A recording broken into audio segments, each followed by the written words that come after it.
Hi,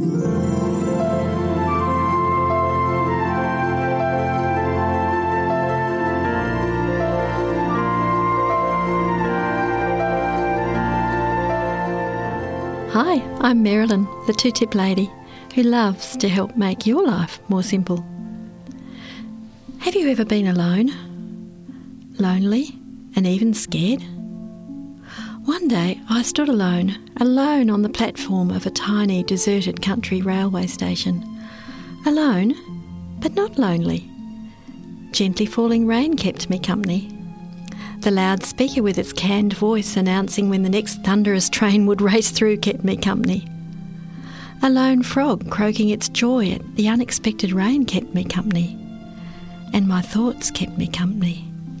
Flooding through my mind were memories from what seems like another lifetime many years ago. We were developing a home out of raw, untouched and magnificent rainforest. We had four-wheel drive problems, so out of the forest that was a long way from anywhere hiked my security. Dear husband was off to get help, on foot. Oh no, when would he return? We had no idea. More oh no's. The forest seemed strangely silent without dear husband. Just 3 little girls and me. Alone we were, alone. Night fell all too soon. Lonely?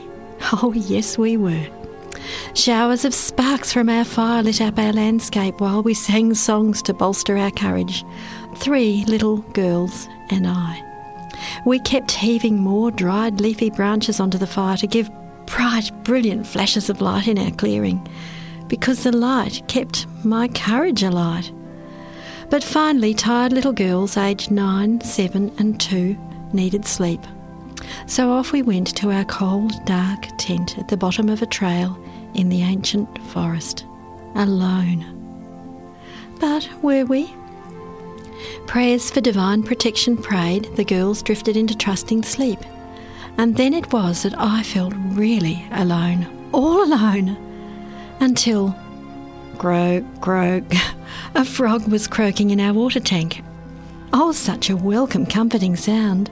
All was right in his world and his croaking comforted me. Who'd have dreamed a frog would be a comforting friend on a dark night? I slept fitfully until the girl's pet rooster decided to welcome the dawn long before I could see the daybreak. All was right in our rooster's world and his cock-a-doodle-dooing comforted me. Who'd have dreamed that a rooster would be a comforting friend through a long, dark night? It was 6 days before dear husband was able to return with the needed parts.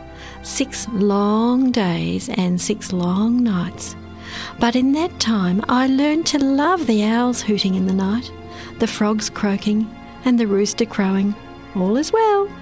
And a kind Heavenly Father who grew a certain peace in my heart while we waited for the coo-eep that announced Ken's eagerly awaited return. But that's another story. If you're alone, you can listen for the sounds of nature too, and you will be surprisingly comforted. So my 2 simple tips today are simple but comforting when we're alone. Tip number 1, here it is.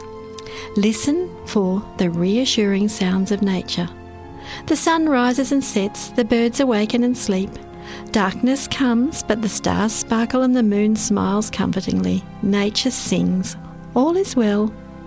And tip number 2 is the most reassuring of all. You'll have to wait for it, because Jesus said to his disciples, Behold, the hour cometh, yea, is now come, that ye shall be scattered, every man to his own, and shall leave me alone. And yet I am not alone, because the Father is with me. So here's tip number 2 now. When we think we're alone, remember Jesus' words, I am not alone, because the Father is with me. And he promises in John 14, verse 18, I will not leave you comfortless, I will come to you. In those rainforest days, I proved that to be true. God did too, and so can you. And that's it today from the two-tip lady who loves to help make your life more simple and happy.